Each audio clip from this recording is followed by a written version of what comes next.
আবু লাহাব আবু জাহিল্লা এরা খারাপ লোক, আর উখবা বন্ধু বানাইছে আবু জাহিল্লারে, উখবা বন্ধু বানাইছে আবু লাহাবরে। এই দুইটা তিনটারে বন্ধু বানাইয়া এখন বন্ধুর মেজাজ গরম। তুই কালেমা পড়লি তো আমাদেরকে লইয়া পড়তি, আমরারে সারা কেন পড়লি? পরামর্শ করতি, পরামর্শ করলি না। যাই হোক, এখন কালেমা পড়ছস, কালেমা পড়ে আব্দুল্লাহর পুত্র মোহাম্মদকে যতটা খুশি করছস, এই উখবা এর থেকে বেশি কষ্ট দিতে হবে কালেমাটা ফিরত দিয়া। শুধু ফিরত দিলে হবে না, মোহাম্মদের সামনে গিয়া মোহাম্মদের সুন্দর চেহারার মধ্যে তুই তুতু মারবি। নাউজুবিল্লাহ। চিন্তা করেন বেয়াদবির কত বড় সীমা লঙ্ঘন। এই বন্ধুর কারণে এই কথাগুলি কিন্তু বন্ধুরা তারে শিখায়া দেয়, বন্ধুরা তারে শিখায়া দেয়। তুই আমরারে কালেমা পয়রা যতটুক কষ্ট দিছস, কালেমা পয়রা মোহাম্মদ রে যতটুক খুশি করছস, এর থেকে বেশি মোহাম্মদ রে কষ্ট দিতে হবে। না হয় বন্ধুর সঙ্গে বন্ধুর বেঈমানি হবে, বন্ধুর সঙ্গে বন্ধুর বেঈমানি হবে। তোর সঙ্গে চলা যাবে না, ব্যবসা করব না, উঠা বসা করব না। উখবা কয়, দোস্তরে কালেমা না কয় ফিরাইয়া দিব, কিন্তু তুতু কেমনে মারবো? এত সুন্দর চেহারার মধ্যে কেমনে মারবো? উখবা চায় না, কিন্তু আবু জাহিল আবু লাহাব বলছে, তুই যদি আমাদেরকে ভালোবাসস আর আমাদের সঙ্গে চলতে চাস, তাহলে আমরা যা বলছি তা করবি, তাহলে আমরা তোর প্রতি খুশি হব। আউযুবিল্লাহ। বন্ধুত্ব টিকায় রাখতে গিয়া, বন্ধুত্ব টিকায় রাখতে গিয়া এই নাফরমান খম্বক্তের বাচ্চা তাদের কথাগুলি মেনে নিছে। নিয়া হয় ঠিক আছে, তোদের সঙ্গে সম্পর্ক রাখার জন্য, সম্পর্ক টিকায় রাখার জন্য আমি মোহাম্মদের মতো বন্ধুরে ত্যাগ করলাম, মোহাম্মদের কালেমা আমি ফিরাইয়া দিব।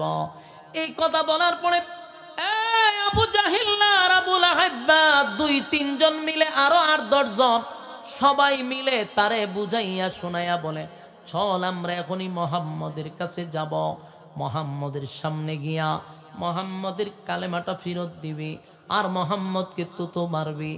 এই কথা বলে তারা একসাথে একত্রিত হইয়া আল্লাহর হাবিব হাবিবে কিবরিয়ার কাছে যখন তারা রওনা দিল, হাবিবে কিবরিয়া দূর থেকে হঠাৎ করে দেখতেছিল আবু জাহেল সহ উখবা উতাইবা সাহেবা মুগীরা সবগুলি একত্রিত হইয়া নবীর দিকে আসতেছিল। আল্লাহর নবী তাকায়া দেখে, কিরে বড় বড় নেতাগুলা একজোট হয়ে আসতেছে।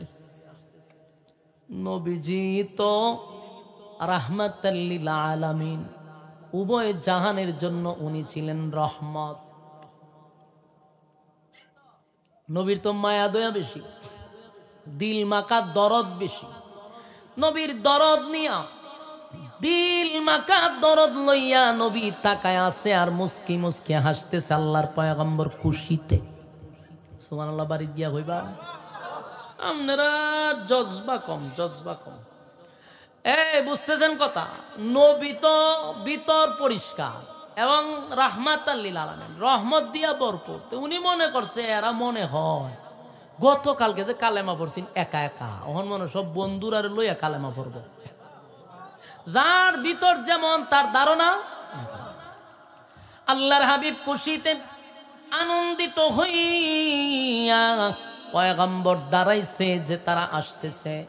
নবী খুশি হয়েছে, মনে করছে গতকালকে উখবা একা একা কালেমা পড়ছে রে, আজকে মনে হয় তার বন্ধুদেরকে লইয়া সবাই একত্রিত হইয়া আমি নবীর কাছে কালেমা পড়বে। তাই আল্লাহর নবী খুশিতে সামনের দিকে আগাইতে লাগলো, বরং তারা আসতেছে আর নবী তাদের দিকে যাইতেছে। 1 কদম 2 কদম করে নবী আগাইতেছে। নবীর ভিতরে মায়া দয়া ভরা, নবী মহব্বত নিয়া, দিল মাকা দরদ নিয়া সামনের দিকে আগাইতেছে। আর উখবা দূর থেকে আল্লাহর হাবিবের চেহারা মুবারকটা দেখতেছে। পয়গম্বরের চেহারা কত সুন্দর, এই উজ্জ্বল চেহারা, এই সুন্দর চেহারা উখবায় দেখা তার ভিতরে একটা মুসুর মারছে রে, তার কলিজা একটা মুসুর মারছে। যদিও বন্ধুদের ছাপে পইরা বাড়ছে চেহারায় তুতু দিতে, কিন্তু ভিতরে ভিতরে জানে এই লোকটা ভালো মানুষ রে, মক্কা নগরীতে তার চেয়ে ভালো মানুষ কেউ নাই, কেউ নাই। এই ভালো মানুষ এই সুন্দর চেহারাটার মধ্যে কেমনে রে আমি তুতু মারব। কিন্তু বন্ধুদের চাপে আসছে, উখবার ভিতরে মোচড় মারছে। নবীজি মুস্কি হাসি দিয়ে সামনে আগাইতেছে, যেই মাত্র কাছাকাছি চলে আসছে, ওই তারা সবাই একত্রিত হইয়া নবীর সামনে দাঁড়াইছে। আল্লাহর হাবিব মুস্কি মুস্কি হাসি দিয়া কয়, উখবা কি ব্যাপার, গতকালকে কালেমা পড়ছ, আজকে কি বন্ধুদেরকে নিয়া একসাথে কালেমা পড়ার সিদ্ধান্ত নিছ নাকি? আল্লাহর হাবিব কতটা দিল মাকা দরদ লইয়া কথাগুলি বলে গো, কিন্তু উখবা তখন ডাক দিয়া বলে, আব্দুল্লাহর পুত্র মুহাম্মদ শোনো, গতকালকে আমি যে কালেমাটা পড়ছিলাম এটা আমি চাপে পড়ে, শরমে লজ্জায় বিপদে পড়ে রে আমি কালেমাটা পড়ছিলাম। কিন্তু আমি কালেমা, আমি অরিজিনাল একত্ববাদী খোদার উপরে ঈমান আনি নাই, আমি তোমার কালেমা তোমারে ফিরাইয়া দিতে আসছি। এই কথা বলে বলে নেও তোমার কালেমা ফেরত দিলাম, আমি তোমার কালেমা গ্রহণ করি নাই। এই কথা বলে আসার সময় আমার নবীর সুন্দর চেহারার মধ্যে সে থুতু মারছে। আরো জোরে কর নাউজুবিল্লাহ। এ কত বড় নাফরমান, আল্লাহর নবীর সুন্দর নুরানি উজ্জ্বল চেহারার মধ্যে সে থুতু মারল রে। নবীর কত সুন্দর চেহারা, যেই মাত্র চেহারার মধ্যে থুতু মারছে, আল্লাহর হাবিবের যেমন আসমান ভেঙে মাথায় পড়লো, নবীজি আর সহ্য হয়ে গেল। নবীজি চিৎকার দিয়া বলে, উখবা কি করলি, কি করলি, কি করলি রে উখবা? গতকালকে আমি নবী তোরে কালেমা পড়াইয়া জান্নাতের সার্টিফিকেট তোর হাতে ধরাইয়া দিলাম, আর আজকেই তুই জাহান্নামের সার্টিফিকেট নিয়ে গেলি। আমি তোরে জান্নাতের টিকিট দিলাম, তুই আমার কাছে এটা ফিরাইয়া দিলি। বন্ধুদের পাল্লায় পড়ে আমি নবীর মুখের মধ্যে তুতু মারলি, উখবারে এটা কি করলি, কি করলি? আল্লাহর নবীর কলিজাটা ভেঙে টুকরা টুকরা হয়ে গেছে গো। নবীর কলিজায় এত আঘাত পাইছে রে, এই আঘাত নবী সহ্য করতে পারে না। এতগুলা মানুষের সামনে আমার নবীর চেহারায় থুতু মারছে, যেই চেহারা নিয়ে আল্লাহ কসম করে নবীর চেহারা সুন্দর, আল্লাহ নবীর চেহারা নিয়ে পর্যন্ত কসম করছে। আল্লাহ বলেন, ওয়াদ্দুহা ওয়াল্লাইলি ইযা সাজা। ওয়াদ্দুহার দুইটা ব্যাখ্যা, একটা হলো দিনের আলোর কসম, ওয়াদ্দুহার আরেকটা ব্যাখ্যা হলো নবী আপনার সুন্দর উজ্জ্বল চেহারার কসম। যেই নবীর চেহারা নিয়ে আমার মালিক কসম করে, সেই চেহারার মধ্যে উখবায় তুতু মারছে, আমার নবীর কলিজাটা ভেঙে টুকরা টুকরা হয়ে গেছে। আল্লাহর নবী বলেন, উখবা কি করলি?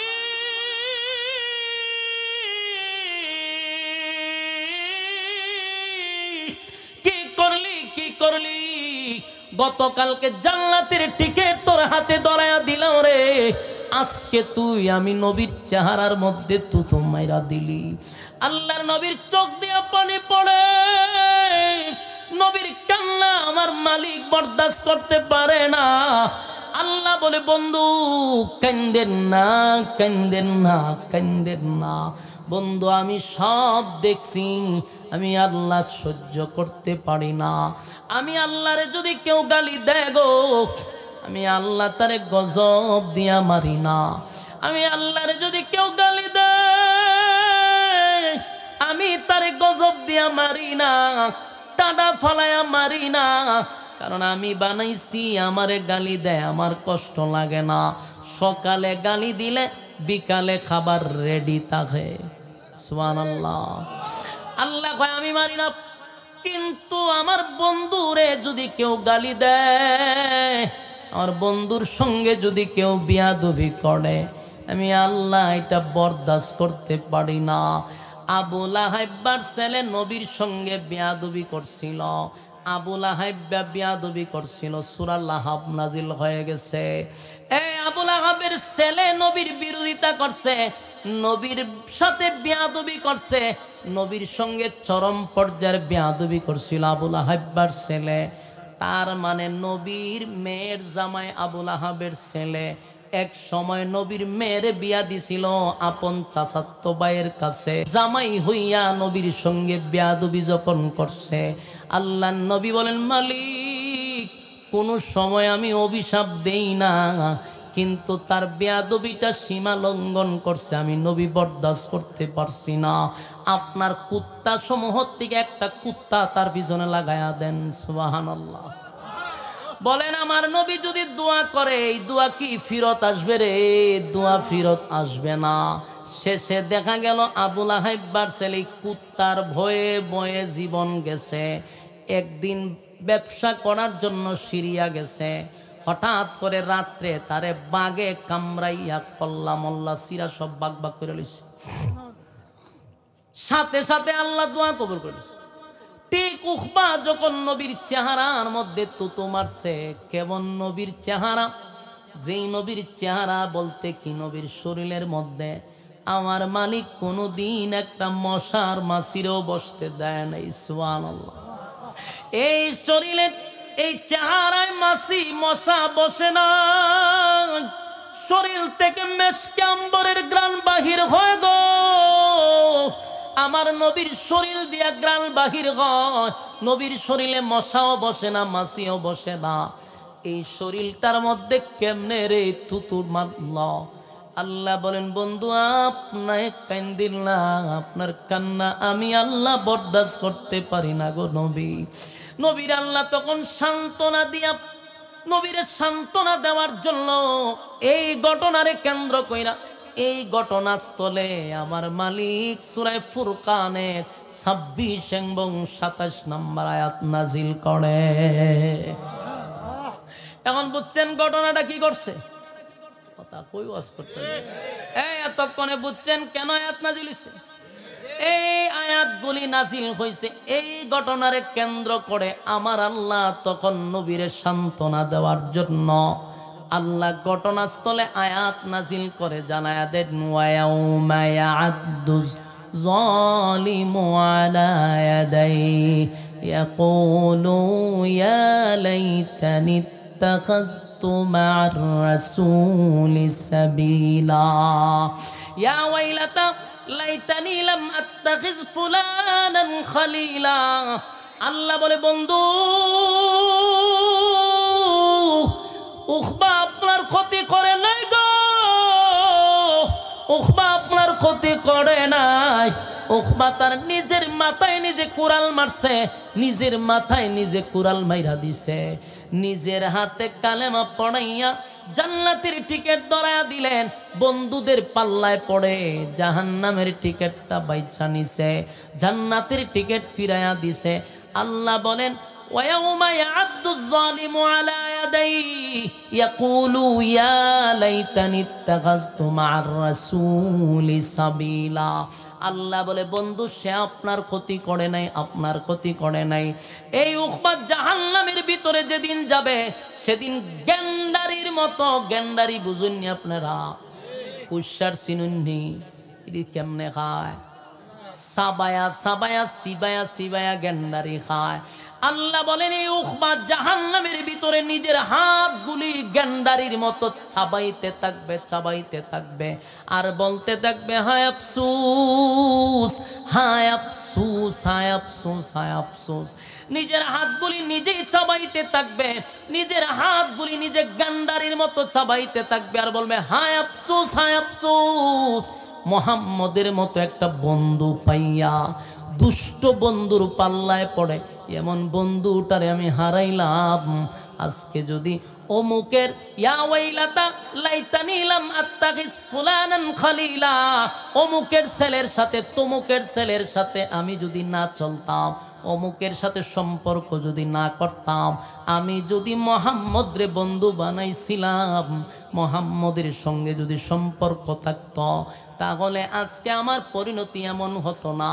এমন দুষ্ট বন্ধুদের পাল্লায় পড়ে আজকে চিরস্থায়ী জাহান্নামের আগুনে জ্বলতেছি। জান্নাতের টিকিট পাইয়া বন্ধুদের কারণে জাহান্নামের টিকিট নিলাম, জান্নাতের টিকিট ফিরাইয়া দিলাম। আফসোস করবে, বলবে হায় আফসোস, কেমন বন্ধু হারাইলাম, মুহাম্মদের মতো বন্ধু হারাইলাম। আল্লাহ বলে বন্ধু আপনি কান্দেন না। এই উখবা নিজে আফসোস করবে, নিজের মাথায় নিজে কোরাল মারছে গো, আপনি নবীর কোনো ক্ষতি করতে পারে নাই।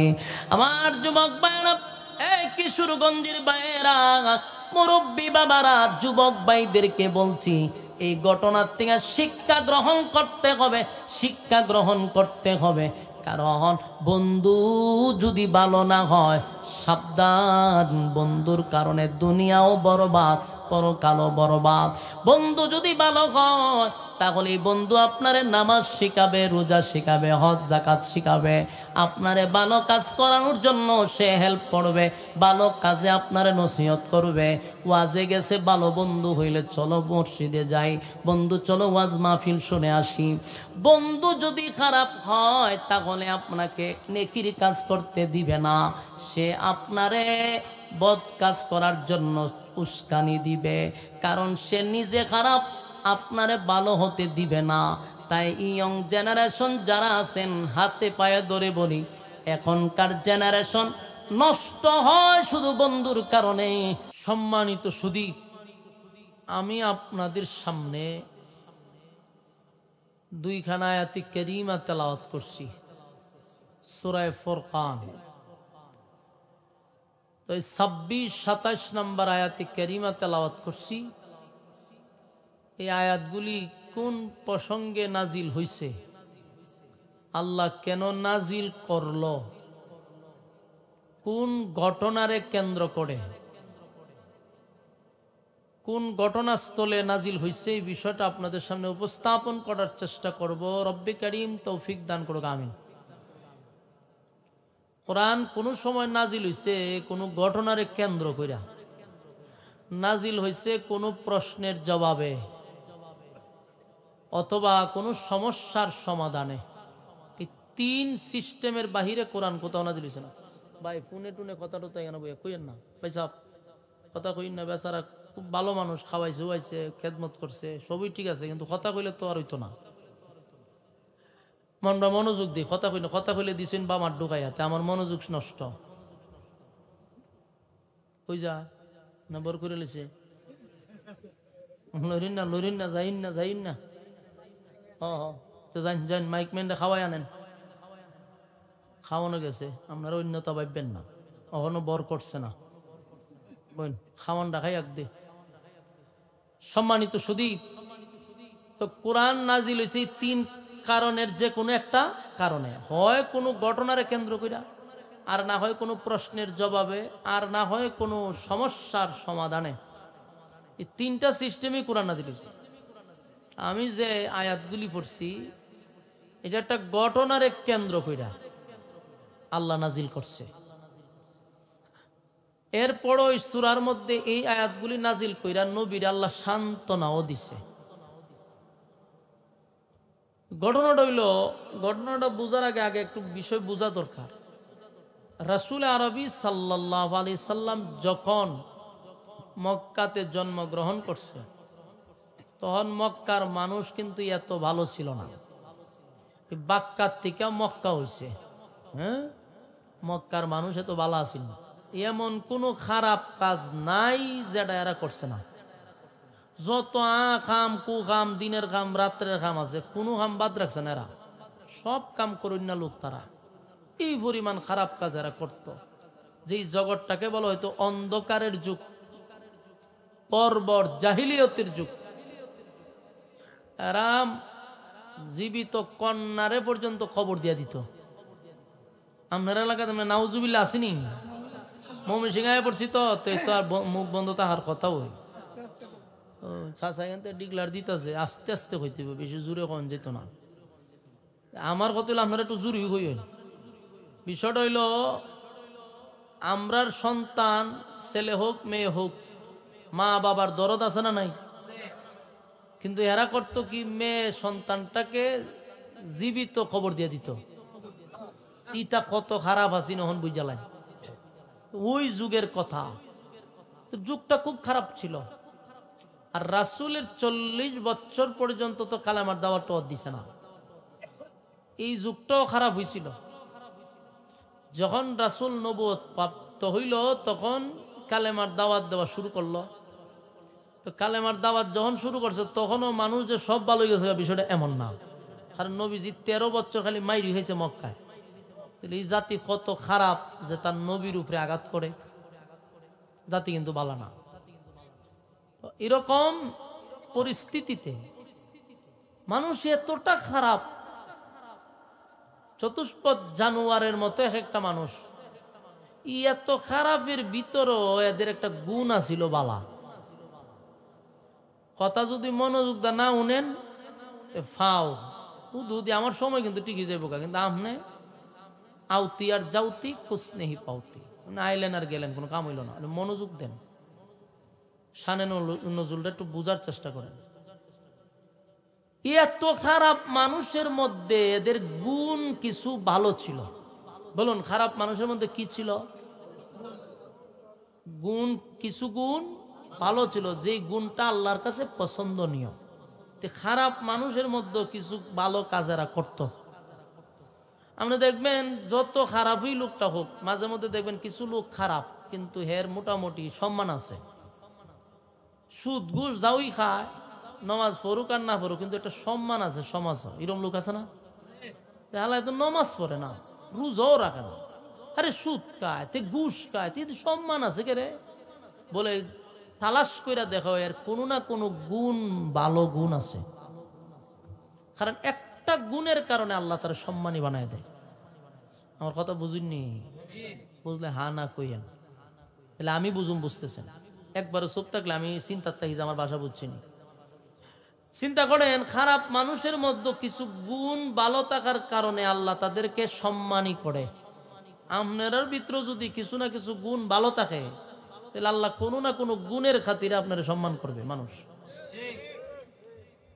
তো এরাই এত খারাপের খারাপ, কিন্তু এদের মধ্যে একটা গুণ ছিল বালা। এই গুণটা আল্লাহর কাছে পছন্দনীয়। এটা যদি আপনিও ওই গুণটা আপনার ভিতরে থাকে, আপনিও আল্লাহর কাছে পছন্দনীয় হবেন।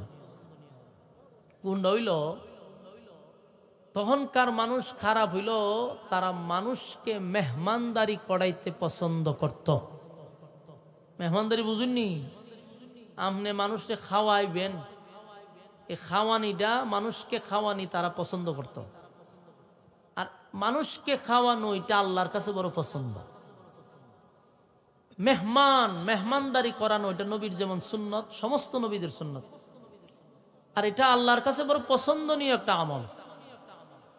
এই মানুষকে খাওয়ানোর গুণটা বহু আগে, 1500 বছর আগে যেমন ছিল, আপনি এখনো মক্কা মদিনা যারা গেছেন, হজ উমরা যারা করছেন, এরা বলতে পারবেন এখনো কিন্তু এই মক্কার মানুষ, সৌদির মানুষের ভিতরে এই গুণটা এখনো আছে। এরা মানুষকে খাওয়ায়। এখনো যারা যাইবেন গেলে দেখবেন খাওয়ায় মানুষটা। এরা রাস্তাঘাটে যারে পাইব এরই খাওয়াইব। আপনি খানা খাইতেছে, আপনি পাশে দিয়ে আইটে গেছেন, তো ঠান্ডা বসালিব, খাইয়া যা, খাওয়াইতে এরা খুব পছন্দ করে। আর এই গুণটা আল্লাহর কাছে পছন্দ। মক্কা মদিনার এখনো সিস্টেম আছে, প্রথম গাছের খেজুর ধরছে তো এই খেজুরটা এরা খাইতো না, বিক্রিও করতো না।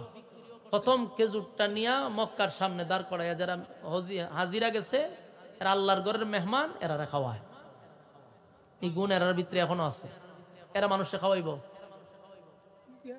তো এটা পছন্দনীয় আল্লাহর কাছে। আমি বয়ানের পরে চাচারে সময় দিব ইনশাআল্লাহ।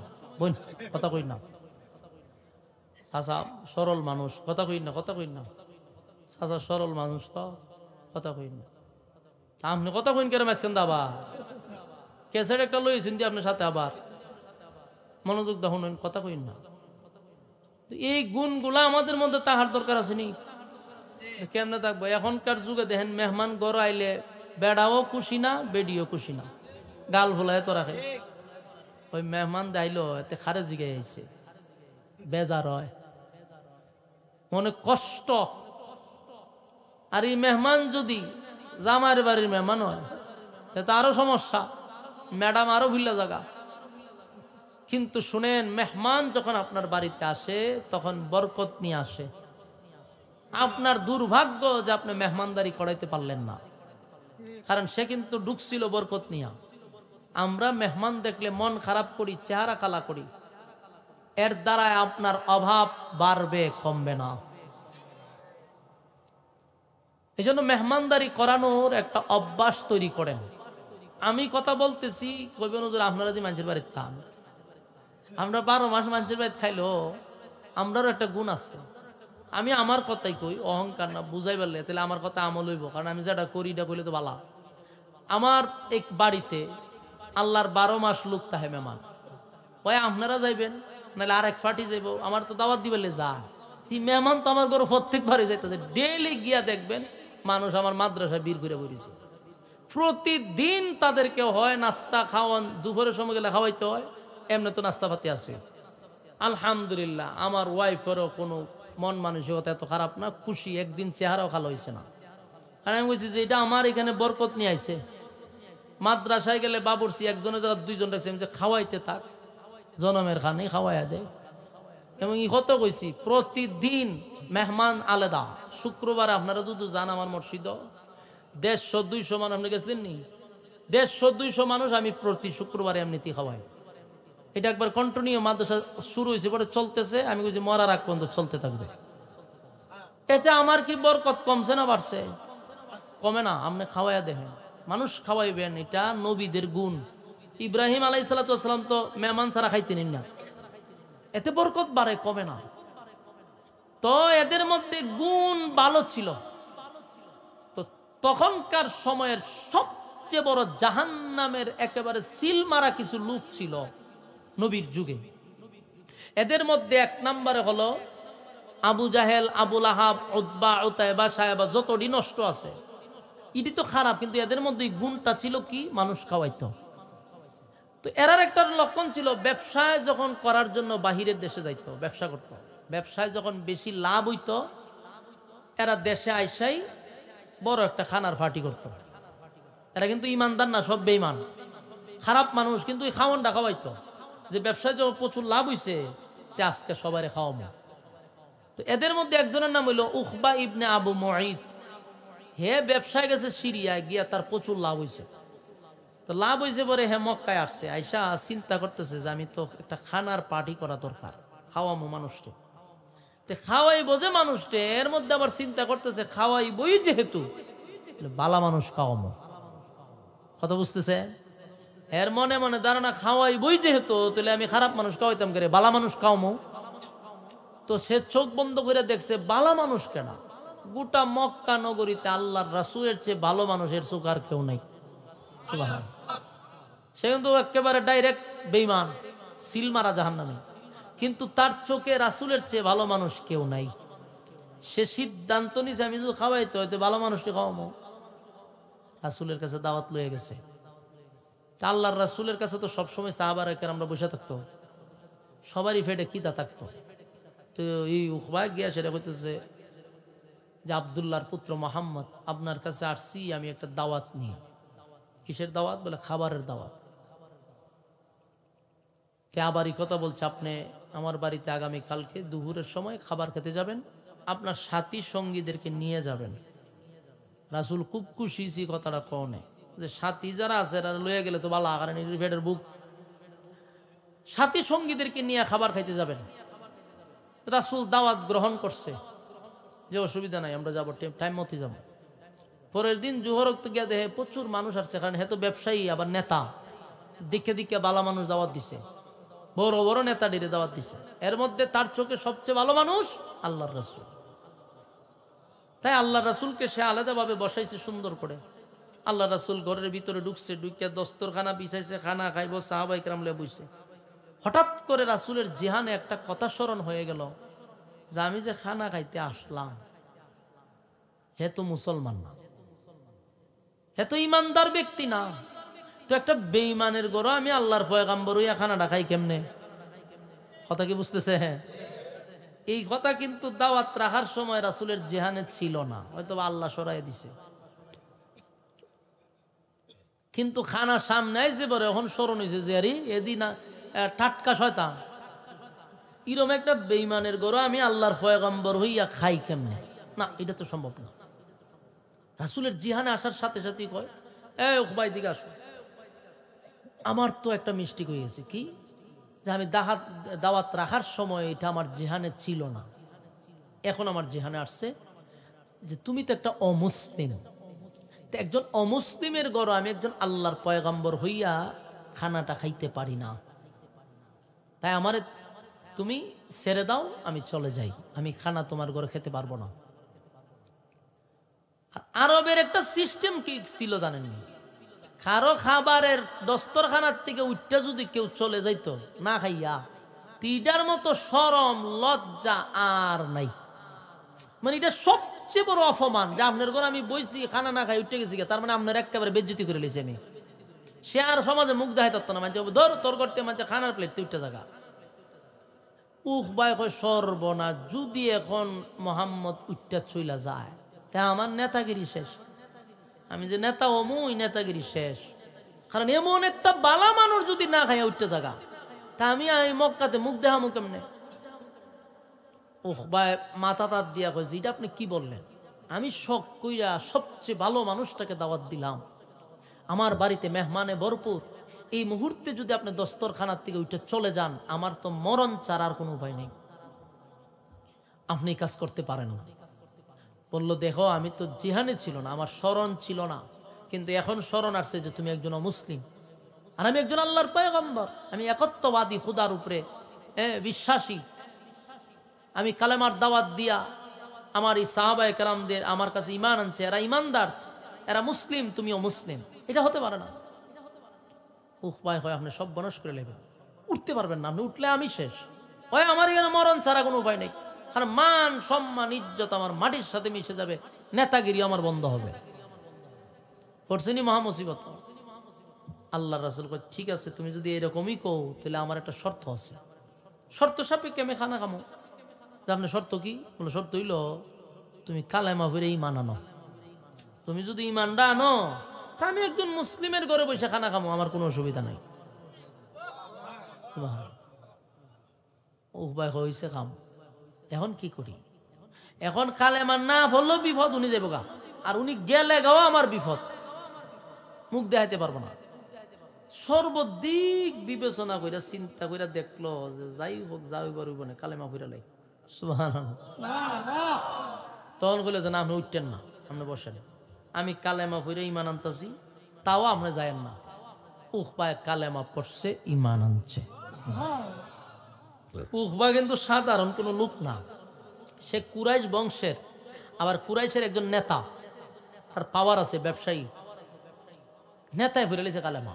রাসূল তো খুব খুশি, এরকম একটা নেতা কালেমা পড়ছে। আল্লাহর রাসূল খুশি হইয়া সাহাবায়ে কেরামদেরকে নিয়ে পেট ভরে খানা খাইছে। খানা খাইয়া তার সাথে কোলাকুলি কইরা খুশির মনে, হাসি খুশি মনে তার ঘর থেকে বাহির হইছে।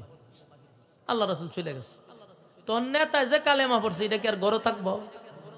এই খবর গ্রামে গঞ্জে শহরে বন্দরে সব জায়গায় মিডিয়ায় প্রচার করে লিছে। মিডিয়া বলতে তখন তো আর এই সমস্ত মিডিয়া ছিল না, তখন ছিল মুখ মিডিয়া, একজনের মুখ আর আরেকজনের মুখ করতে করতে পুরো মক্কা বাস্টে গেছে। আর এই খবর গেছে গা আবু জাহিল্লার কানো, আবু লাহেব্বার কানো, এই বড় বড় যতটা আছে শয়তান সবটির কানো গেছে, হেরার শান্তি গেছে পুরা গরমে। যেটা কিভাবে সম্ভব?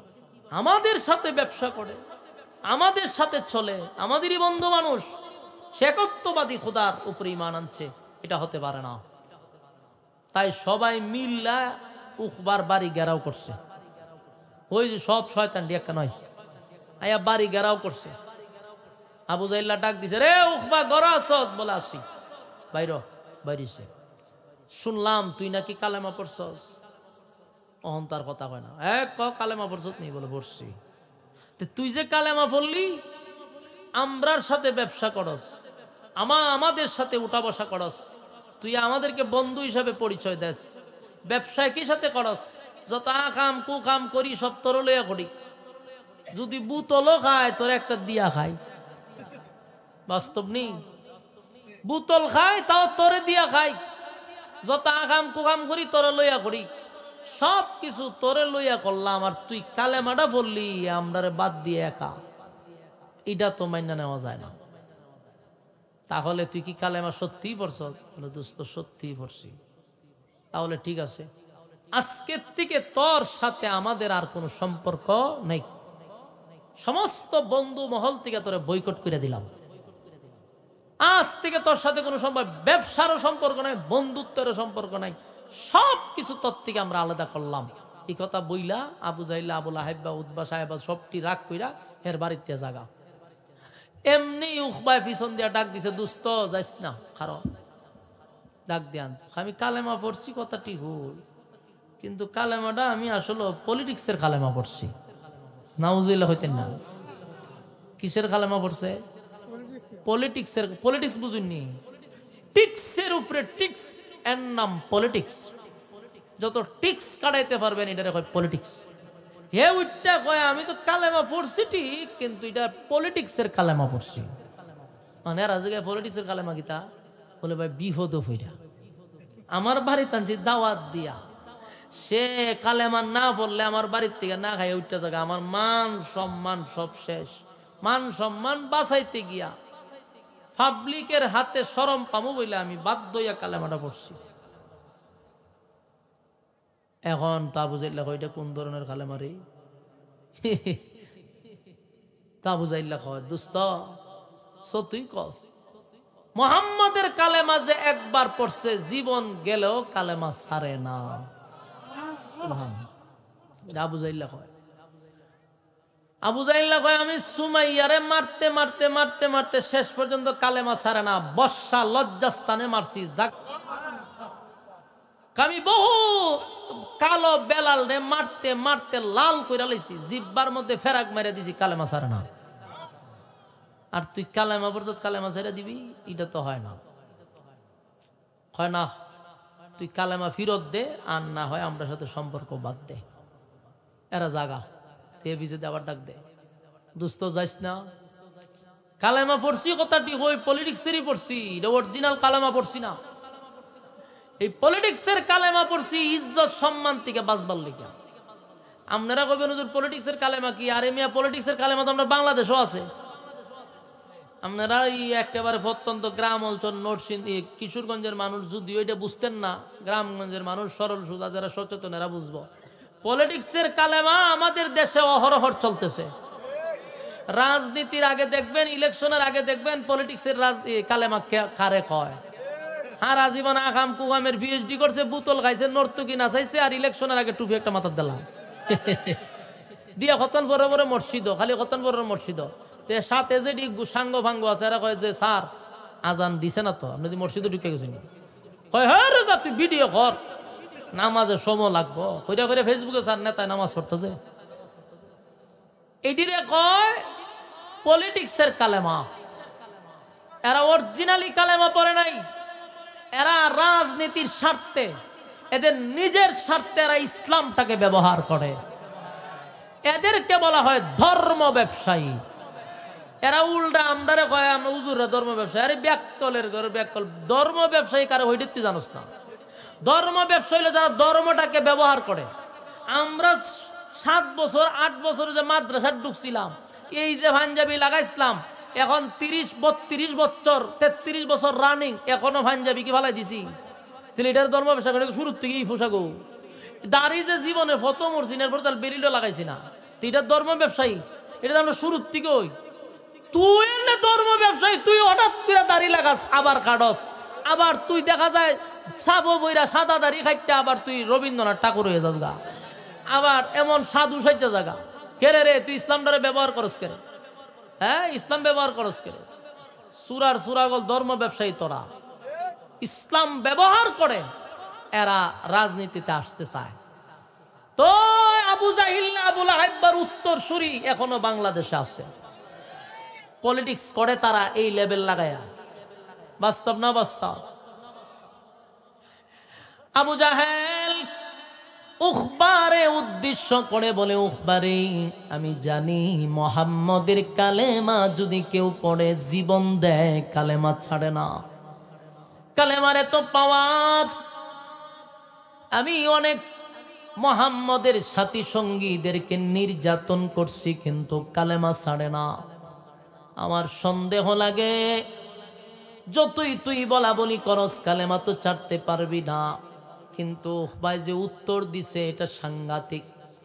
উখবায় কয়, দোস্ত আমি জানি মুহাম্মদের কালেমা যদি কেউ পড়ে কেউ আর ছেড়ে দেয় না, তবে আমি আবু বকরের মতো কালেমা পড়ি নাই, উমরের মতো কালেমা পড়ি নাই, আমি মুহাম্মদেরও কালেমা পড়ি নাই, আমি তো পড়ছি পলিটিক্সের কালেমা। তাই কালেমার কোনো গুরুত্ব আমার কাছে নাই। এই কালেমারে অপমান করতে আমার কলিজায় লাগবে না, এই কালেমারে অপমান করতে আমার বিন্দু পরিমাণ কষ্ট হবে না। কথা কি বুঝতেছে? আমাদের দেশের কিছু নব্যনাস্তিক যারা নিজেরারে মুসলমান হয়, এরা যে পলিটিক্সের কালেমা পড়ছে এর বাস্তব প্রমাণ হইলো দেখবেন দুর্গা পূজা যখন বাংলাদেশে শুরু হয়, ফাতি নেতা সাতি নেতারই দুর্গা পূজা যায় গিয়া হিন্দুদের সামনে বুট ফাইবার লেগে হয় ধর্ম যার যার উৎসব সবার। এই কথা বলার সাথে সাথে কোনো মানুষ আর মুসলমান থাকতে পারে না, কিন্তু হে একজন মুসলমান দাবি করে এই বক্তব্য যে ধর্ম যার যার উৎসব সবার।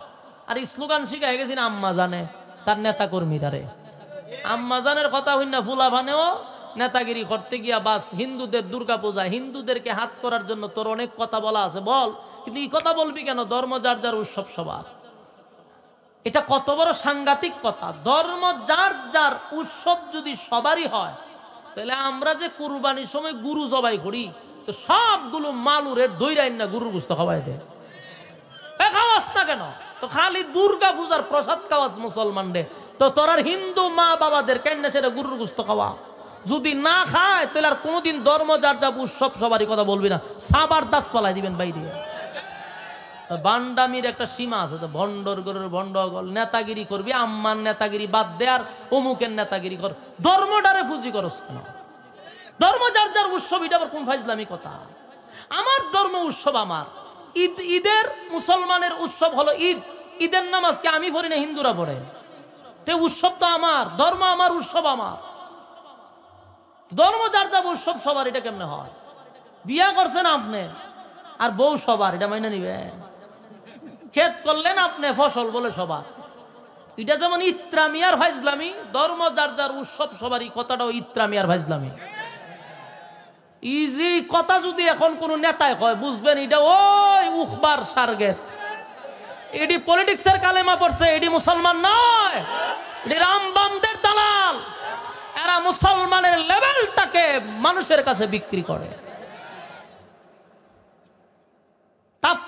তলায় দিবেন বলে যা কইবার অন্যভাবে কর, ধর্ম যার যার উৎসব। ধর্মটা কি তোর কাছে আমরা গিরবি দিছিনি?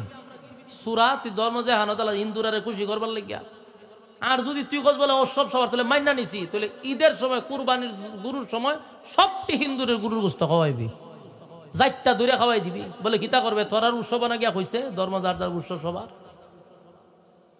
আমার যুবক ভাইয়েরা, এই বাউতাবাজি আর দান্দাবাজি করে করে তারা ইসলামটারে মানুষের সামনে বিতর্কিত করে।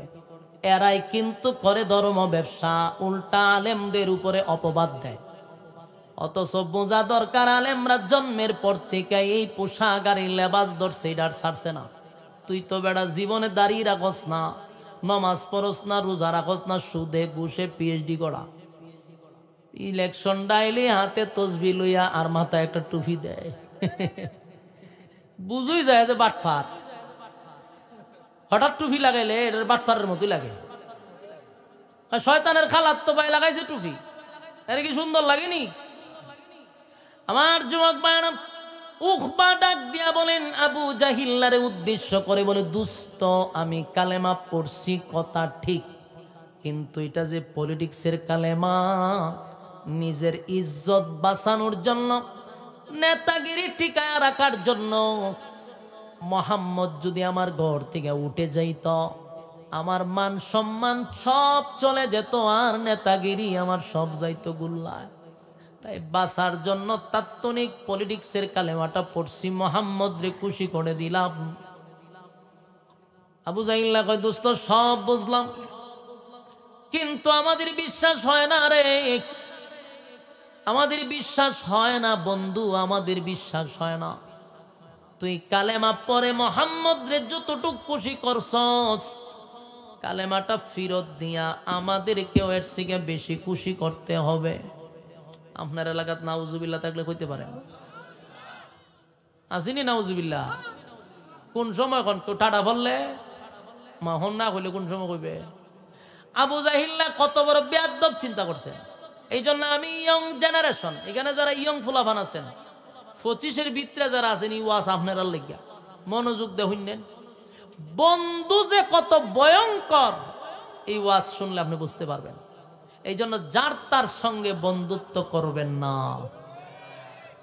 হ্যাঁ যুবক ভাই, দরদ লাগায় কথাটি কইতেছি, যারা ইয়ং আছেন 25-30-এর ভিতরে বয়স যাদের, যারে তারে বন্ধু বানায়েন না। বন্ধু হয় জান্নাতে নিবে, আর না হয় জাহান্নামে লয়ে যাবে। বেশিরভাগ বন্ধু মানুষকে জাহান্নামে নেয়। দুনিয়া তো আপনারা জাহান্নাম বানালিছে। হ্যাঁ, যতগুলা বিড়ি খায়, আচ্ছা কোন চান বিড়ি কি মা বাপে 7 বছরের সময় শিখাইছে, বলে বাবা একটু মুখলে একটা টান দো তো দেখি, এই তো পারছো, মাশাল্লাহ মাশাল্লাহ, এইভাবে কি শিখাইছে?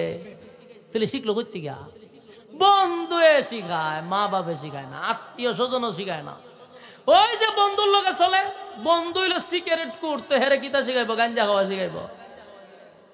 তুই যে গেছত বিড়ি কুরের সাথে, তোর বিড়ি হইব দোস্ত দুইটা টান দে, এখন আর খাসি উঠে, এখন একটা টান দে, প্রথম খাসি উঠবো, পরে ভালো লাগবো, টান দে। এই তো এরা শিখানি শুরু করছে। এরা যখন শিখাই লিছে, প্রথম মাগ না দিয়া শিখায়, নিজের টেয়া খরচ করে খাওয়ায় শিখায়। শিক্ষা লাইছে পরে আমার একটা লই আইস, শিক্ষা লাইছে ও আগে যেটি খাওয়াইছি এটা সুদা আসলে তুললে আনে।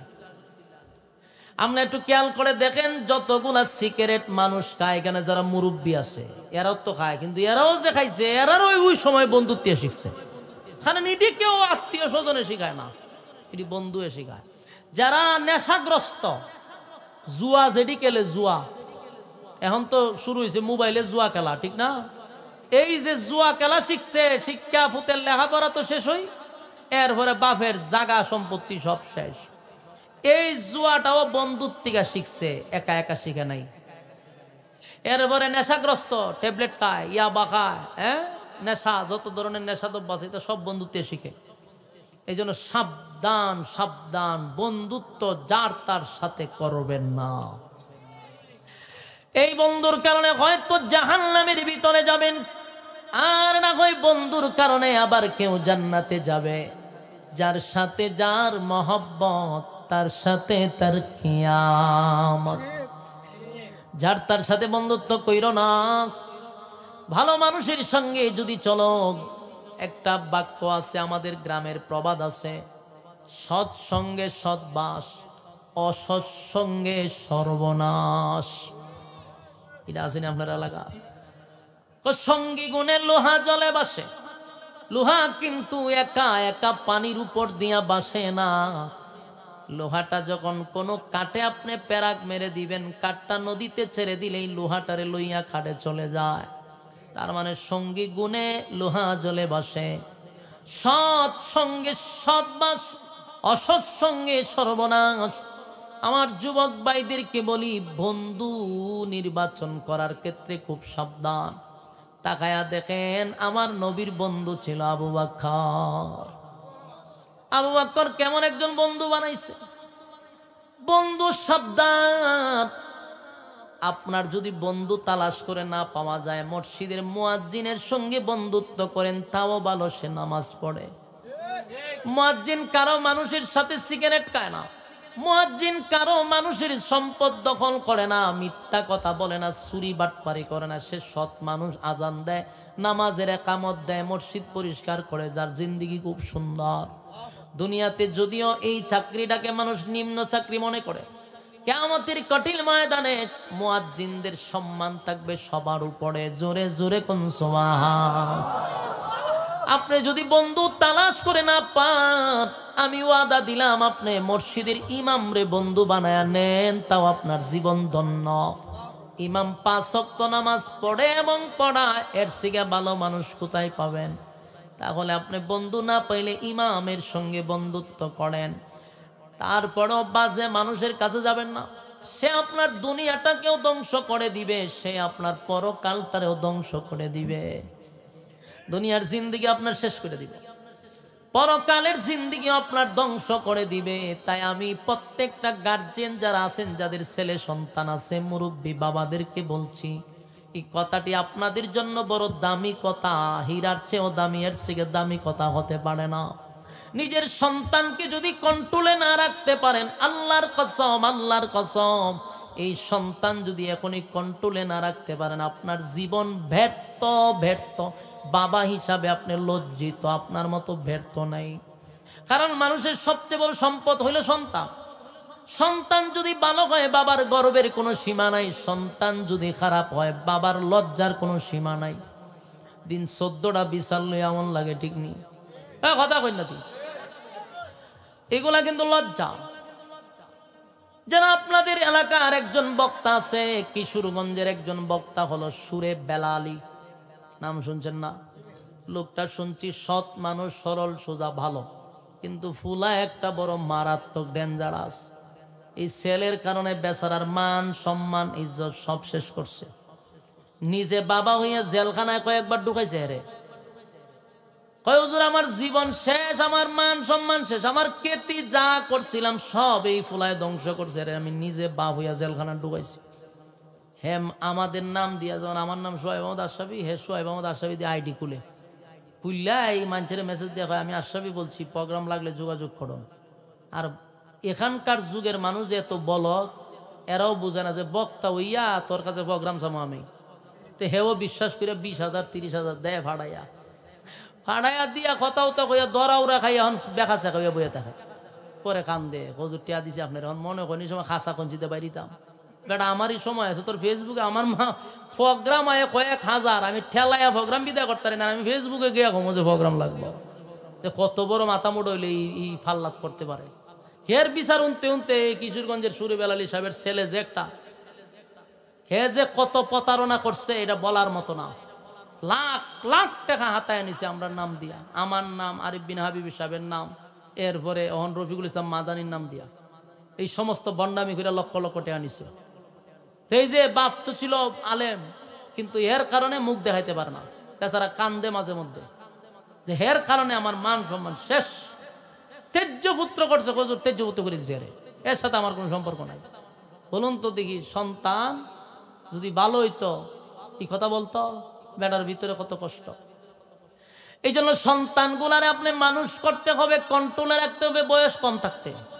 আপনি ফুলারে ভাড়াই দিয়েছেন বাইরে, রাইতে 10টা 11টার সময় একবার জিগাইলেন না যে রে রাইতে 10টার মতো কই আসলে কও, তুই কোথায় গেছিলি, তুই কি ব্যবসা করস, তুই রাত 10টার সময় এলে কই থেকে কও। খবর লইয়া খার সাথে আছেন, হের দ্বারা যাইতেন, সব তদন্ত নিতেন, এইভাবে তো কন্টিনিউ করতেন। এর সাহস হইতে করতে পারি তো রাইতে 10টার পরে। নষ্ট তো আপনি নিজের হাতে করতেছেন ফুলা। কদিন পরে হ্যাঁ বিড়ি টানবা আপনার সামনে, আপনার সামনে ট্যাংলারা দেখো বাবা খাইবেন নি, দুটা টান দিবেন নি। হ্যাঁ তো বেদ্য কইব, তো বেদ্য হয়ে গেছে।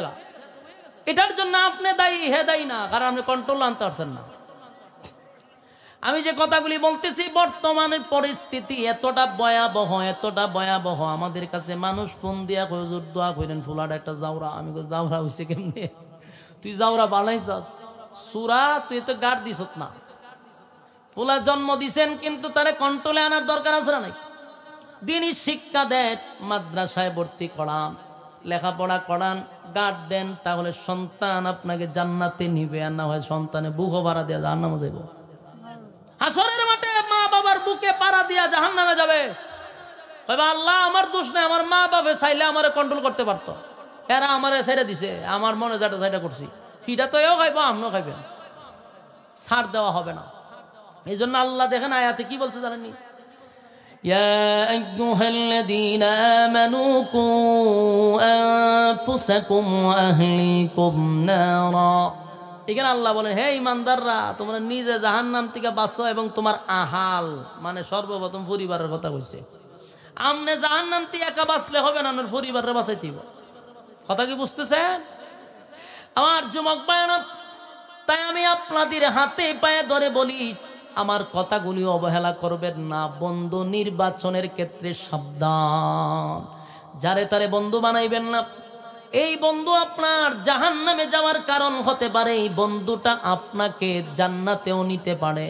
আপনি যদি ইমামের সঙ্গে সম্পর্ক রাখেন, ইমাম আপনারে মসজিদে নিয়ে যাবে, 5 ওয়াক্ত নামাজ ইমামের পিছনে পড়বেন। দেখেন, ভালো করে খেয়াল করে দেখেন, গ্রামে অনেক ইমাম সাহেবের সঙ্গে কিছু ফুলাপানের একটু সম্পর্ক আছে না নাই? কিছু কিছু ইমামের সাথে দেখবেন যুবকদের 2-3টা যুবক তাহে সব সময় সম্পর্ক, ইডি দেখবেন নামাজ পড়ে। কেন? যে ভালো মানুষের সাথে চলতেছে, তো ইমাম সাহেব জোর করিল মসজিদে না, এটি নামাজি হয়। এই জন্য বন্ধুর ব্যাপারে সাবধান। আবু লাহাব, আবু জাহিল্লা এরা খারাপ লোক। আর উখবা বন্ধু বানাইছে আবু জাহিল্লা রে, উখবা বন্ধু বানাইছে আবু লাহাব রে। এই 2-3টারে বন্ধু বানাইয়া এখন বন্ধুর মেজাজ গরম। তুই কালেমা পড়লি তো আমাদেরকে লইয়া পড়তি, আমরা রে সারা কেন পড়লি? পরামর্শ করতি, পরামর্শ করলি না। যাই হোক, এখন কালেমা পড়ছস, কালেমা পড়ে আব্দুল্লাহর পুত্র মোহাম্মদকে যতটা খুশি করছস, এই উখবা এর থেকে বেশি কষ্ট দিতে হবে কালেমাটা ফিরত দিয়া। শুধু ফিরত দিলে হবে না, মোহাম্মদের সামনে গিয়া মোহাম্মদের সুন্দর চেহারার মধ্যে তুই তুতু মারবি। নাউজুবিল্লাহ। চিন্তা করেন বেয়াদবির কত বড় সীমা লঙ্ঘন। এই বন্ধুর কারণে এই কথাগুলি কিন্তু বন্ধুরা তারে শিখায়া দেয়, বন্ধুরা তারে শিখায়া দেয়। তুই আমরা রে কালেমা পয়রা যতটুক কষ্ট দিছস, কালেমা পয়রা মোহাম্মদ রে যতটুক খুশি করছস, এর থেকে বেশি মোহাম্মদ রে কষ্ট দিতে হবে। না হয় বন্ধুর সঙ্গে বন্ধুর বেঈমানি হবে, বন্ধুর সঙ্গে বন্ধুর বেঈমানি হবে। তোর সঙ্গে চলা যাবে না, ব্যবসা করব না, উঠা বসা করব না। আখবা কয়, দোস্তরে কালেমা না কয় ফিরাইয়া দিব, কিন্তু তুতু কেমনে মারবো? এত সুন্দর চেহারার মধ্যে কেমনে মারবো? উখবা চায় না, কিন্তু আবু জাহিল আবু লাহাব বলছে, তুই যদি আমাদেরকে ভালোবাসস আর আমাদের সঙ্গে চলতে চাস, তাহলে আমরা যা বলছি তা করবি, তাহলে আমরা তোর প্রতি খুশি হব। আউযুবিল্লাহ। বন্ধুত্ব টিকায় রাখতে গিয়া, বন্ধুত্ব টিকায় রাখতে গিয়া এই নাফরমান খম্বক্তের বাচ্চা তাদের কথাগুলি মেনে নিছে। নিয়া হয় ঠিক আছে, তোদের সঙ্গে সম্পর্ক রাখার জন্য, সম্পর্ক টিকায় রাখার জন্য আমি মোহাম্মদের মতো বন্ধুরে ত্যাগ করলাম, মোহাম্মদের কালেমা আমি ফিরাইয়া দিব। এই কথা বলার পরে আবু জাহিল আর আবু লাহাব 2-3 জন মিলে, আরো 8-10 জন সবাই মিলে তারে বুঝাইয়া শোনাইয়া বলে, চল আমরা এখনই মোহাম্মদের কাছে যাব, মোহাম্মদের সামনে গিয়া মোহাম্মদের কালেমাটা ফেরত দিবি আর মোহাম্মদকে তুতো মারবি। এই কথা বলে তারা একসাথে একত্রিত হইয়া আল্লাহর হাবিব হাবিবে কিবরিয়ার কাছে যখন তারা রওনা দিল, হাবিবে কিবরিয়া দূর থেকে হঠাৎ করে দেখতেছিল আবু জাহেল সহ উখবা, উতাইবা, সাইবা, মুগীরা সবগুলি একত্রিত হইয়া নবীর দিকে আসতেছিল। আল্লাহর নবী তাকায়া দেখে, কিরে বড় বড় নেতাগুলা একজোট হয়ে আসতেছে। নবীজি তো রাহমাতাল লিল আলামিন, উভয় জাহানের জন্য উনি ছিলেন রহমত। নবীর তো মায়া দয়া বেশি, দিল মাকা দরদ বেশি। নবীর দরদ নিয়া, দিল মাকা দরদ লইয়া নবী তাকায় আছে আর মুস্কি মুস্কি হাসতেছে আল্লাহর পয়গম্বর খুশিতে। সুবহানাল্লাহ। বাড়ি গিয়া হইবা আপনারা জজবা কম, জজবা কম। বুঝতেছেন কথা? নবী তো ভিতর পরিষ্কার এবং রাহমাতাল লিল আলামিন, রহমত দিয়া ভরপুর। তো উনি মনে করছে এরা মনে হয় গতকালকে যে কালেমা পড়ছেন একা একা, ওহন মনে সব বন্ধুরা লইয়া কালেমা পড়ব। যার ভিতর যেমন তার ধারণা। আল্লাহর হাবিব খুশিতে আনন্দিত হইয়া পয়গম্বর দাঁড়াইছে যে তারা আসতেছে। নবী খুশি হয়েছে, মনে করছে গতকালকে উকবা একা একা কালেমা পড়ছে রে, আজকে মনে হয় তার বন্ধুদেরকে লইয়া সবাই একত্রিত হইয়া আমি নবীর কাছে কালেমা পড়বে। তাই আল্লাহর নবী খুশিতে সামনের দিকে আগাইতে লাগলো, বরং তারা আসতেছে আর নবী তাদের দিকে যাইতেছে। এক কদম দুই কদম করে নবী আগাইতেছে। নবীর ভিতরে মায়া দয়া ভরা, নবী মহব্বত নিয়া দিল মাখা দরদ নিয়া সামনের দিকে আগাইতেছে। আর উকবা দূর থেকে আল্লাহর হাবিবের চেহারা মুবারকটা দেখতেছে। পয়গম্বরের চেহারা কত সুন্দর, এই উজ্জ্বল চেহারা, এই সুন্দর চেহারা উকবায় দিকে তার ভিতরে একটা মুসুর মারছে রে, তার কলিজা একটা মুসুর মারছে। যদিও বন্ধুদের ছাপে পইরা উকবা আসছে চেহারায় তুতু দিতে, কিন্তু ভিতরে ভিতরে জানে এই লোকটা ভালো মানুষ রে, মক্কা নগরীতে তার চেয়ে ভালো মানুষ কেউ নাই, কেউ নাই। এই ভালো মানুষ এই সুন্দর চেহারাটার মধ্যে কেমনে রে আমি তুতু মারব। কিন্তু বন্ধুদের চাপে আসছে, উকবার ভিতরে মুসর মারছে। নবীজি মুস্কি হাসি দিয়ে সামনে আগাইতেছে। যেই মাত্র কাছাকাছি চলে আসছে, ওই তারা সবাই একত্রিত হইয়া নবীর সামনে দাঁড়াইছে। আল্লাহর হাবিব মুস্কি মুস্কি হাসি দিয়া কয়, উকবা কি ব্যাপার, গতকালকে কালেমা পড়ছ, আজকে কি বন্ধুদেরকে নিয়া একসাথে কালেমা পড়ার সিদ্ধান্ত নিছ নাকি? আল্লাহর হাবিব কতটা দিল মাখা দরদ লইয়া কথাগুলি বলে গো, কিন্তু উকবা তখন ডাক দিয়া বলে, আব্দুল্লাহর পুত্র মুহাম্মদ শুনো, গতকালকে আমি যে কালেমাটা পড়ছিলাম এটা আমি চাপে পড়ে, শরমে লজ্জায় বিপদে পড়ে রে আমি কালেমাটা পড়ছিলাম। কিন্তু আমি কালেমা, আমি অরিজিনাল একত্ববাদী খোদার উপরে ঈমান আনি নাই, আমি তোমার কালেমা তোমারে ফিরাইয়া দিতে আসছি। এই কথা বলে বলে নেও তোমার কালেমা ফেরত দিলাম, আমি তোমার কালেমা গ্রহণ করি নাই।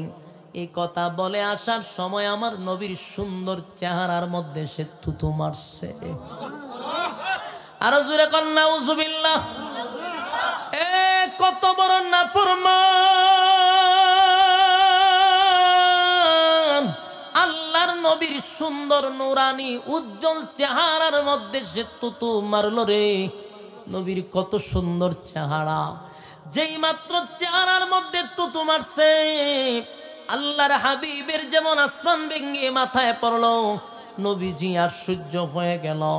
নবীজি চিৎকার দিয়া বলে, উকবা কি করলি, কি করলি, কি করলি রে উকবা?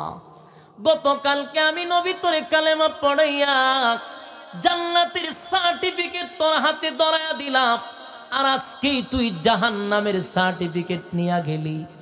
আমি তোরে জান্নাতের টিকিট দিলাম, তুই আমার কাছে এটা ফিরাইয়া দিলি। বন্ধুদের পাল্লায় পড়ে আমি নবীর মুখের মধ্যে তুতু মারলি। উকবারে এটা কি করলি, কি করলি? আল্লাহর নবীর কলিজাটা ভেঙে টুকরা টুকরা হয়ে গেছে গো। নবীর কলিজায় এত আঘাত পাইছে রে, এই আঘাত নবী সহ্য করতে পারে না।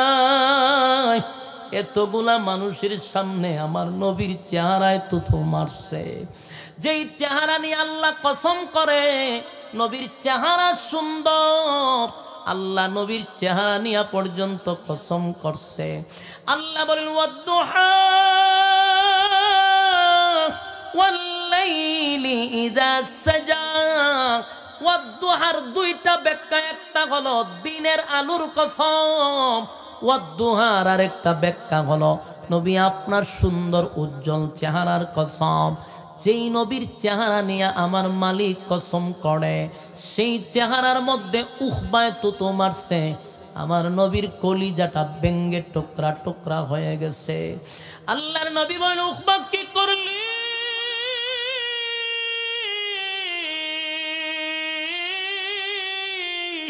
কি করলি, কি করলি? গতকালকে জান্নাতের টিকিট তোর হাতে ধরায়া দিলাম রে, আজকে তুই আমি নবীর চেহারার মধ্যে তুতু মাইরা দিলি। আল্লাহর নবীর চোখ দিয়া পানি পড়ে, নবীর কান্না আমার মালিক বরদাস্ত করতে পারে না। আল্লাহ বলে, বন্ধু কান্দেন না, কান্দেন না, কান্দেন না বন্ধু, আমি সব দেখছি, আমি আল্লাহ সহ্য করতে পারি না। আমি আল্লাহরে যদি কেউ গালি দেয় গো, আমি আল্লাহ তারে গজব দিয়া মারি না।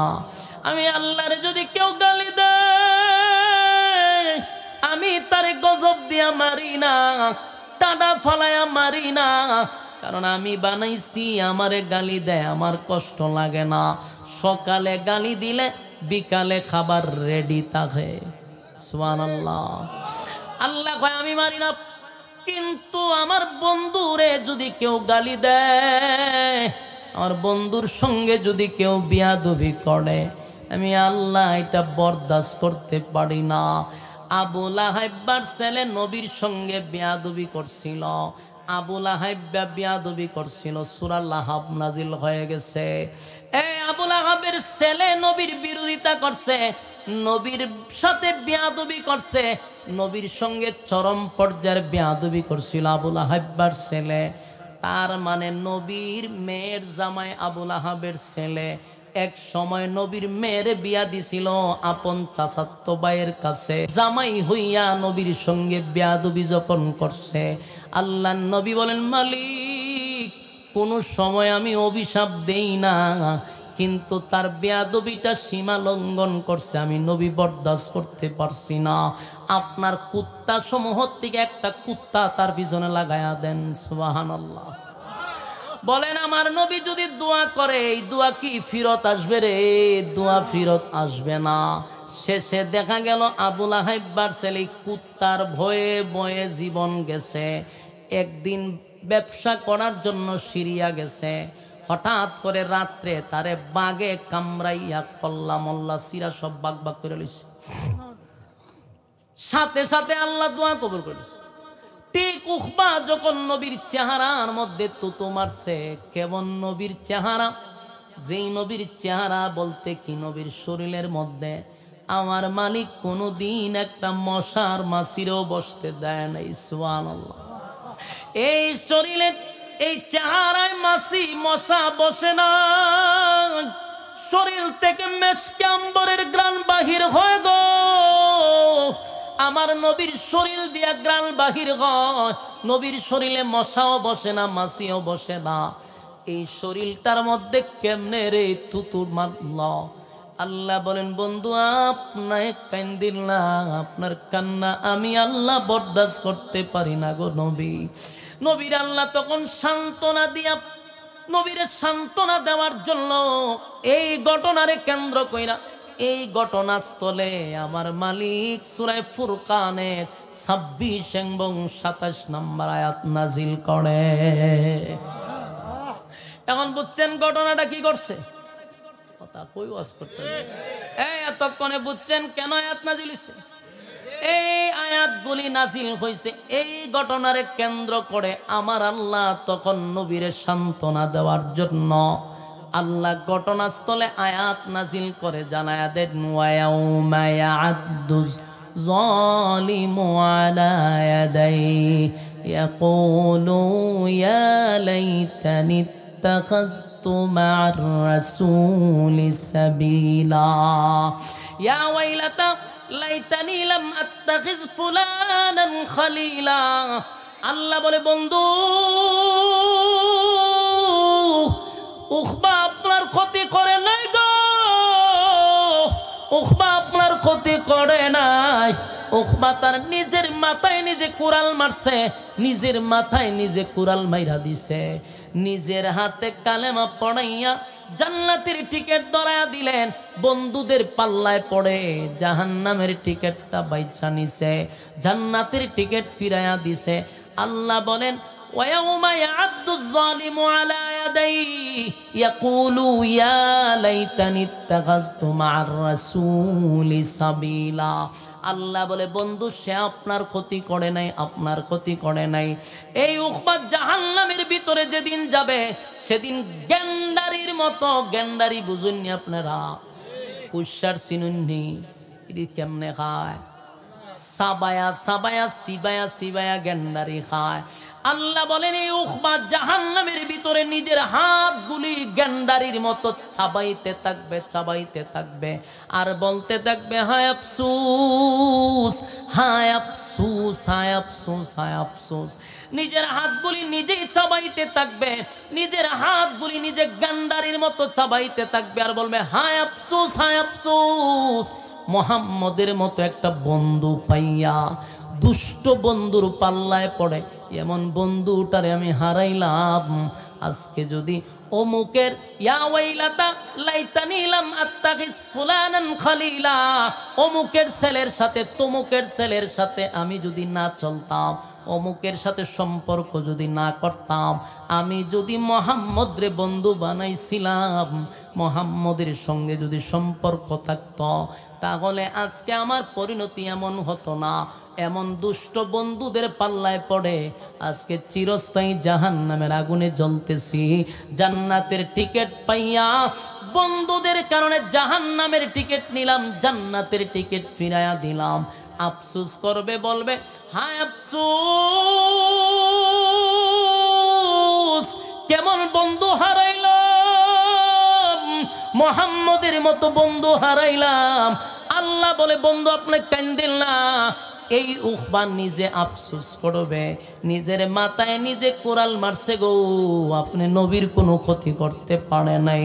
আমার যুবক ভাইরা, এই কিশোরগঞ্জের ভাইয়েরা, মুরব্বী বাবারা, যুবক ভাইদেরকে বলছি এই ঘটনার থেকে শিক্ষা গ্রহণ করতে হবে, শিক্ষা গ্রহণ করতে হবে। কারণ বন্ধু যদি ভালো না হয় সাবধান, বন্ধুর কারণে দুনিয়াও বরবাদ, পরকালও বরবাদ। বন্ধু যদি ভালো হয় তাহলে বন্ধু আপনারে নামাজ শিখাবে, রোজা শিখাবে, হজ যাকাত শিখাবে, আপনারে ভালো কাজ করানোর জন্য সে হেল্প করবে, ভালো কাজে আপনারে নসিহত করবে। ওয়াজে গেছে ভালো বন্ধু হইলে চলো মসজিদে যাই, বন্ধু চলো ওয়াজ মাহফিল শুনে আসি।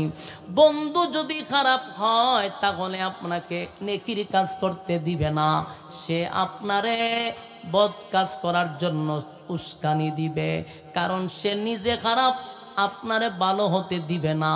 তাই ইয়ং জেনারেশন যারা আছেন হাতে পায়ে ধরে বলি, এখনকার জেনারেশন নষ্ট হয় শুধু বন্ধুর কারণে, নষ্ট হয় শুধু বন্ধুর কারণে। বন্ধুর থেকে সাবধান, যার তার সঙ্গে বন্ধুত্ব করবেন না, যার তার সঙ্গে মনের মিল রাখবেন না, যার সাথে যার মহব্বত তার সাথে তার কিয়ামত। যদি বেনামাজির সঙ্গে বন্ধুত্ব হয়,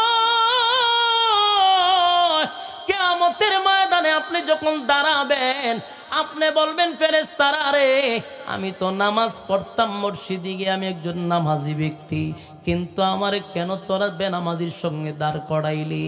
আওয়াজ আসবে বেনামাজি তোর ঘনিষ্ঠ বন্ধু ছিল, তাই বেনামাজির সঙ্গে তোরে দাঁড় করাইছি। আপনি দাঁড়াইয়া বলবেন আমি জীবনে সুদ খাই নাই গো, আমি সুদ করছিলাম না, কিন্তু আমারে কেন সুদকুরের সঙ্গে দাঁড় করাইল? আওয়াজ আসবে সুদকুর তোর ঘনিষ্ঠ বন্ধু ছিল, সুদকুর ছাড়া তুই চলতে পারস নাই, সুদকুরের টাকা দিয়া চা খাইলি, আড্ডা মারলি, আমি আল্লাহকে এত বেইনসাফি, বন্ধুর সঙ্গে বন্ধুর কি মিলন ঘটাবো না? আল্লাহ সেদিন দাঁড় করায় দিবে সুদকুরের সঙ্গে, দাঁড় করাবে বেনামাজির সঙ্গে। আর আপনি যদি নামাজির সঙ্গে চলেন, ভালো লোকের সঙ্গে আপনার চলাফেরা হয়, যদি আপনার আমলের ঘাটতি থাকে, হাসরের মাঠে ইমামের সঙ্গে চললে ইমামের সঙ্গে দাঁড়ায়া যাবেন।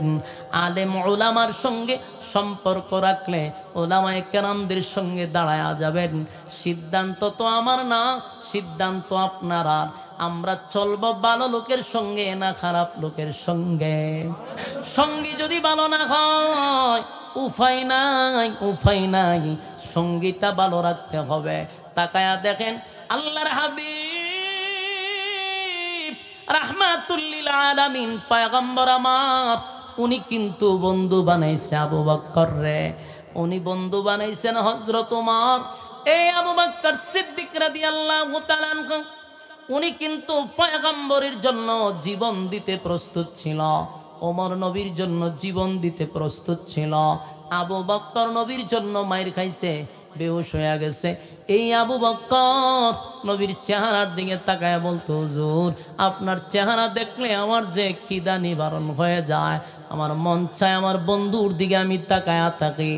আল্লাহর কাছে আবু বকর বলতো, মালিক আমার বন্ধুর সঙ্গে যেমন দুনিয়াতে আমি চলছি, আল্লাহ বন্ধুর সঙ্গে যেন আমি কিয়ামতে ওইটা দাঁড়ায়।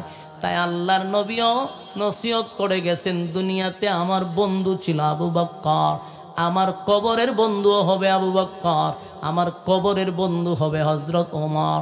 যারা মক্কা মদিনায় গেছেন তাকায়া দেখেন, নবীর দুই পাশে ডান দিকে আবু বকর, বাম দিকে হযরত ওমর ঘুমায় আছে।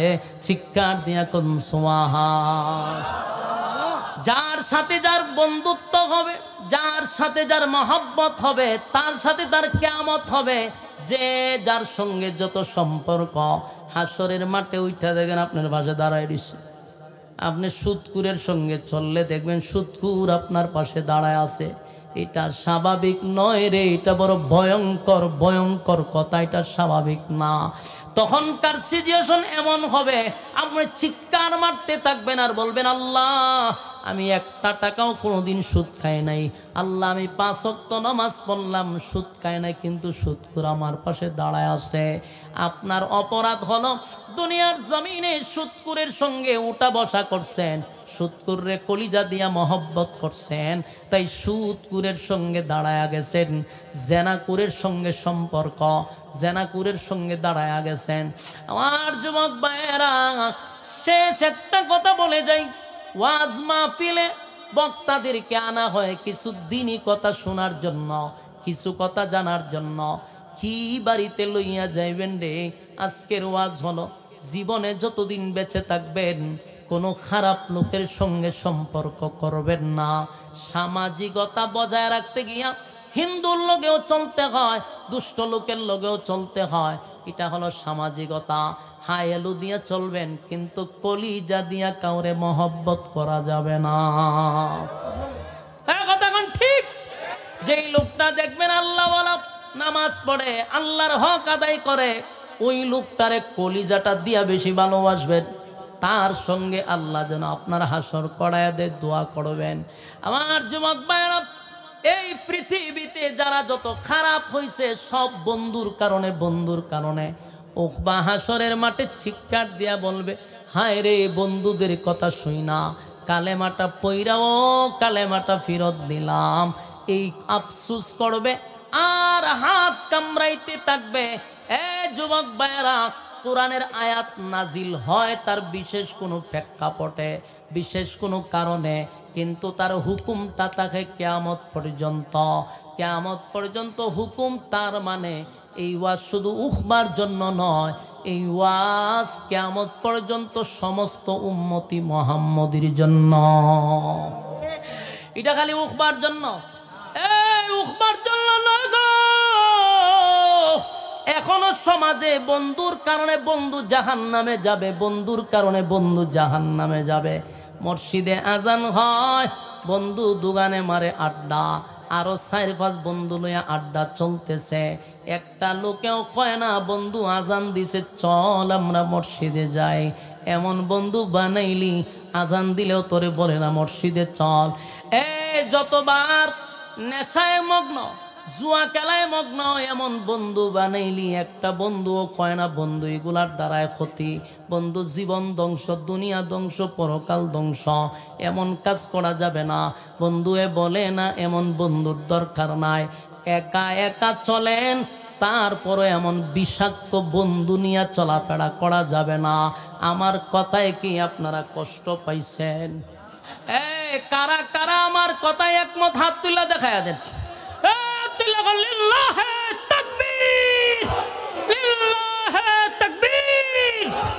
চলবো তো ইনশাল্লাহ। আমরা নামাজির সঙ্গে চলবো ইনশাআল্লাহ।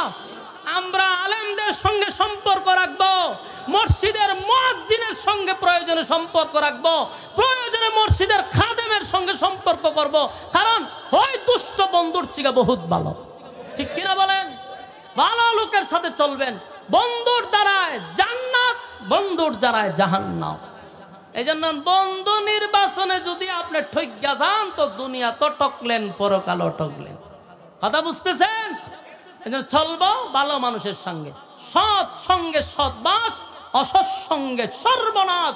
আমার চলাটা যদি ভালো না হয় সর্বনাশ করে নেবেন। আর মা বাবাদেরকে বলবো সতর্ক, বাচ্চাটা এখনো যখন তো নিয়ন্ত্রণে আছে, রাতের বেলা কোথায় যায়, 10টার পরে ঘরে কেন ঢুকলো, জেরা করতে থাকবেন, কোথায় গেছিল তদন্ত করবেন, না হয় ধ্বংস করে দিবেন। কারণ যেই মোবাইল বাইরি যখন টাস খেলা, আগে জোয়া খেলতো, হাত তুলে তুলে ইতা দিন সে যখন মোবাইল গেমসের ভিতরে জোয়া খেলে। কথা বুঝতেছেন? সাবধান, এগুলা খুব কড়া নজরে রাখতে হবে। আল্লাহ বলনেওয়ালাকে এবং শুনলেওয়ালাকে সহি সহি বুঝদান করুক, সকলে বলে আমিন। আমি অত্যন্ত খুশি, এত প্রচন্ড কুয়াশা, এত প্রচন্ড ঠান্ডার মধ্যে মৌমাছির মতো বৈশা রয়েছেন, অনেকের জরুরত, এরপর উঠতেছে না যে হুজুরে নিষেধ করছে। বসুন আমরা মোনাজাতটা করে বাড়িতে যাই, জীবন সাকসেস। দুরূদ শরীফ পড়ুন, আল্লাহুম্মা সাল্লি আলা